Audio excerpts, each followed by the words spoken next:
Manchester United leave it late, but they secure a 2-1 win and a vital victory in the context of top four, which puts us 11 points clear of Spurs in fifth. A massive win, an absolutely massive win, which I really do think now top four is looking very, very secure indeed, and just makes us a bit more comfortable going into the run-in to the rest of the season. But thanks to everyone for joining, really do appreciate it. And also, if you're watching as a video, make sure to leave your thoughts in the comment section down below. And I know a lot of people predicted 2-1 as well, so congratulations for your prediction coming true. But I tell you what, we made hard work of that. We definitely made hard work of that.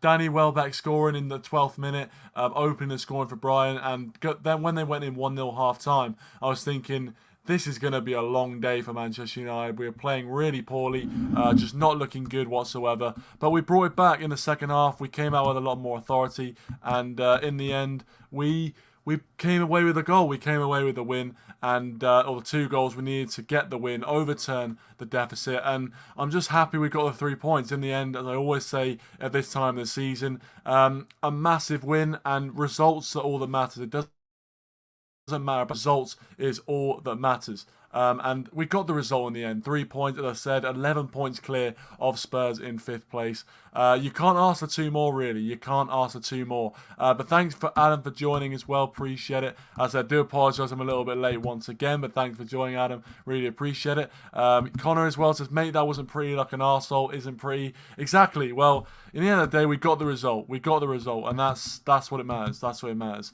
Kobe, thanks for joining as well. Says, all right, Kieran, as I said on Richard's stream, bad game, a good win. Exactly that. You know, it's a bad game, a poor result, a poor performance, not a poor result, a poor performance really, but a win's a win, and you've got to take them when they come.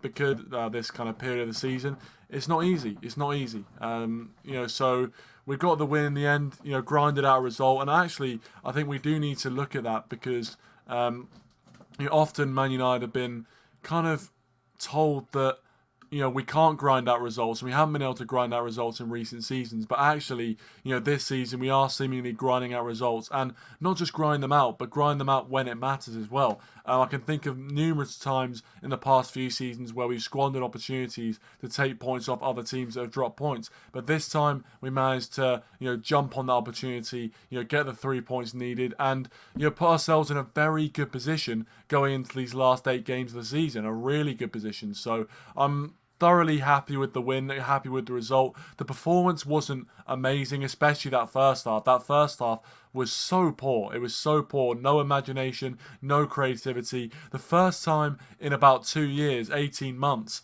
since we didn't record a shot on target in the first half at Old Trafford. But listen, you know, we got the result. That's all that matters. We got the result. We got the 3 points, and we move.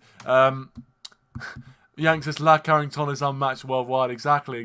Danny Welbeck scoring for Brighton. All the 3 academy graduates getting goals in the game. But to be fair, it had to be Danny Welbeck. It had to be, didn't it? You know, the former United player coming back to haunt us again. And I think he's the first former United player to score 3 times against us. So, listen, fair play to him. You know, he's 30. He still has a lot to give, it seems. And he's doing pretty well for Brighton at the moment. He's scoring goals for fun right now. So, you know, he's in decent form. And he took his goal pretty well, even though Henderson saved his first effort. He was there for the second. And, you know, fair play to him. It was a decent goal. But then after that, Brighton didn't really threaten too much. They had a few set pieces which worried us. Dunk skimming the bar as he got on the end of a set piece. But actually in the second half they recorded 0 expected goals. And that really told the story. You know, the stat there really told the story of how it was when they went in ahead. I think once they went ahead, they looked to defend. They looked to put bodies behind the ball, and that's what they did. And they defended really well up until the goal in the 61st minute. Marcus Rashford slotting it past Sanches, a really good finish from Rashford. Another Bruno assist as well. It was a decently well-worked move, actually. You know, Cavani popped it off to Bruno Fernandes. He just touched it in for Rashford, and fair play to Rashford. I've criticised his finishing. It has been inconsistent, but that was a very confident finish. Side-footed into the bottom corner. It's nestled in the side netting. Nothing that Sanchez could have done about that. And that really set up the comeback. I think once we scored that goal, we looked a lot better. We looked a lot more confident going forward. I think Brian, you know, sat back a little bit, and we really looked good going forward. And, we got the goal in the 83rd minute. Mason Greenwood getting on the end of a Paul Pogba scuffed volley, really. He looked to kind of hit it on the volley as it was coming over his shoulder, scuffs it into the path of Greenwood, who stooped low, and his header went past Sanches, and I think it was Dunk on the line, just couldn't clear it off the line, cleared it into the back of the net. 2-1 it was, and a 2-1 it ended. And as I said, it wasn't the prettiest of performances. It probably one of the worst performances in the first half I've seen from Manchester United. But we came through it, and so many times this season we've said it, that we're a second half team, and we respond. When we go a goal down, we always seem to respond, and we did it this time. And we came back from 1 goal down to win 2-1. Kind of fortunate in some of the goals we scored, to be fair, but at the same time, a win's a win, and I'll take that all day long. Adam said it had to be Danny fucking Welbeck. Yeah, I mean, I thought that as soon as the goal went in, that's exactly what I thought. I was like, you're having a laugh, aren't you? You're having a laugh. Danny Welbeck is the guy that scored the goal. But still, like I said, fair play to him. He loves coming to playing at Old Trafford, loves scoring against us. So, you've got to say fair play in that scenario. Adam also thinks top 4 is secured. I mean, I would say it's looking very likely right now. I mean, 11 points clear, 8 games to go. You think it's pretty much in the bag, but obviously weirder things have happened. And I'm not going to, get all kind of overconfident and say it's completely done, no chance, because weirder things have happened. But at the same time, you would like to think that we are very, very close indeed. Kobe says, of course, when I play Luke Shaw in FPL, we concede, but at least I had Pereira from West Brom. He did well, to be fair, Pereira. He did a job for us, beat Chelsea. Amazing result for them, actually, yesterday. But, a great win for them in terms of a Man United point of view, because that has allowed us to gain points on them. We've gained points on Leicester, and we've gained points on Spurs as well. So all round, a pretty perfect weekend, apart from the fact that Liverpool and Man City won. But at the same time, if they didn't do their job, we wouldn't be able to gain the points on the people that we did. So listen, a perfect weekend for Manchester United, and we go into that Europa League quarter-final against Granada with that confidence that we can really concentrate on the Europa League now. I think because top 4 is looking very likely, I think, in my opinion, we need to start prioritising the Europa League, because we want to win a trophy. We got quite close last season, got to the semi-final of the Europa League, really should have gone through in that semi-final as well. So, for me, we need to press on now in the Europa League. We need to focus on that, and we need to, do our best in that. And I think we can get to the final. There's no doubt we can get to the final. I think there's some difficult teams left in this competition. But you know what? We've got to, put our chances away. And then we can, because, listen, Granada aren't a bad team. They're not. Because, the fact they're in the quarterfinal means they're a decent team. No one gets to the quarterfinal by luck. But we should be beating Granada really over 2 legs. So we've got a massive opportunity now with the Europa League. We've got a massive opportunity. Yank Talking Smack says Shaw still our best player. I thought Shaw was decent today. I don't think he had his best game, but he was still pretty decent. And by his standards, I thought he did well. Kobe says, thoughts on United possibly selling David De Gea? I'm not sure about that, mate, to be honest. I don't know if we are going to sell him.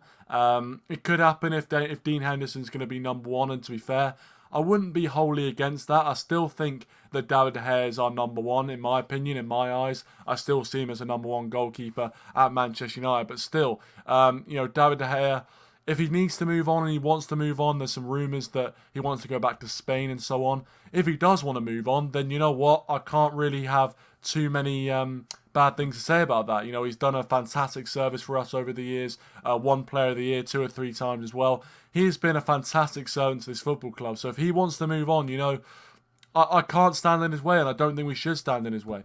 RJ, thanks for joining, RJ. Appreciate it. Hope you're well. Make sure to check out his channel, guys. Brilliant stuff over there. Great gaming content over there. And yeah, what a win that was. What a massive win. Not the best of performances, but we'll take the 3 points all day long. And big up Miss Melina as well. Thanks for joining. Really do appreciate your support. And Adam also asked, how does Kieran get tired? Also, you having guests on. Well, I do get tired. I'm a human being. I do get tired from time to time. But listen, doing this sort of thing, talking to you guys, talking about Manchester United, is I can never get tired doing that. It's something I really love to do. So that's why I don't get tired, I guess. But I'm not sure I'm going to be able to have guests on. I'm not sure how long this is going to go on for, unfortunately. So I probably won't be able to get guests on, unfortunately, Adam. But hopefully stick around in the live chat. I'll keep reading out your comments and you can have your say there as well. And Rich, thanks for joining. I know he's doing his post-match reaction on his channel as well. Make sure to check out Rich Sports. Brilliant stuff over there. He's nearing 800 subscribers as well, so make sure, if you haven't already, go over and check him out and give him a subscribe while you're over there. You won't regret it. Brilliant stuff. Absolutely brilliant stuff. Adam says we beat 2 teams, Brighton and Hove Albion. I haven't seen this Hove Albion mob. I'm gonna be honest. Brighton today, they showed why they're not down where Newcastle and Fulham are, because they actually are very good at passing the ball. If they could actually put the ball away, they probably would have got a point out of that game, but they missed a few chances. The second half performance from Brighton was pretty poor, and that kind of showed me why they are down there in some ways. I think the first half performance showed why they're not in the relegation zone, but the second half performance showed why they're in and around that zone, if you know what I mean, because second half, 0 expected goals. They didn't really threaten us whatsoever, apart from a few set pieces. But the first half, they were all over us. They were playing the better football.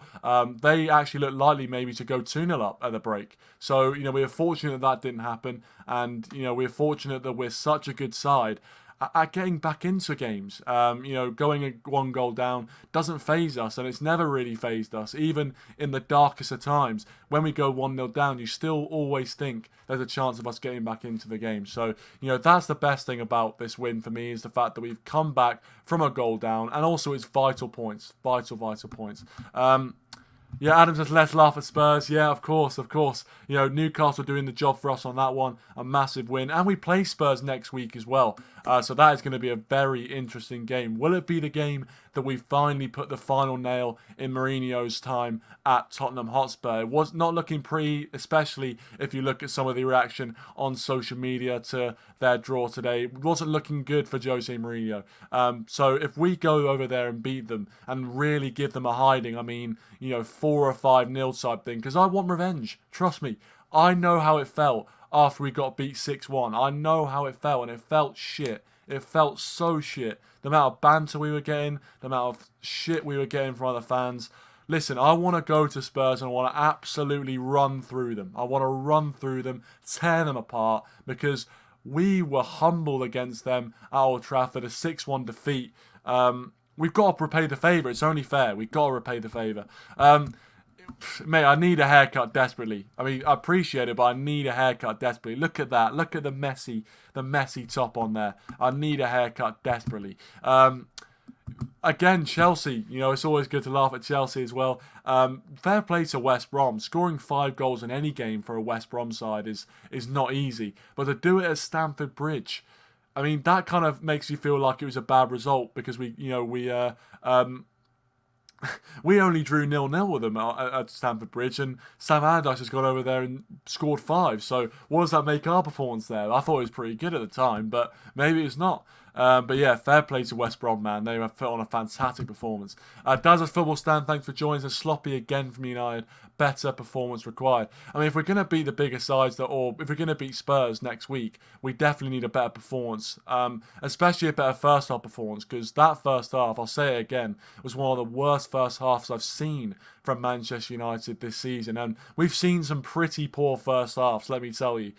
You guys will know better than me the amount of poor starts to games we've made, but that one definitely ranks up there with the best of them. It was a shocking first half, so sloppy. The second half we got a little bit better and we started to create more chances, but that first half, man, honestly, shocking, absolutely shocking. No worries, mate. I'll see. I'll check my phone, see when you message me.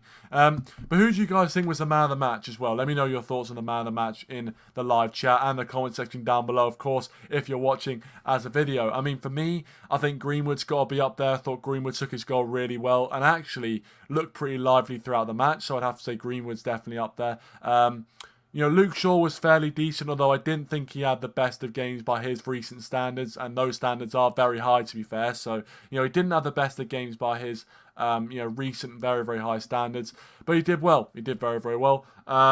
I didn't think Fernandes and Pogba had the best of games. I'm not sure if you guys will agree with me, but I don't think they had the best of games. I thought that, Fernandes lost the ball a few times and tried a few things that maybe he should have done the simple things. I think Pogba tonight, he got his assist. It was a little bit fluky. In fact, it was very fluky, but he got his assist.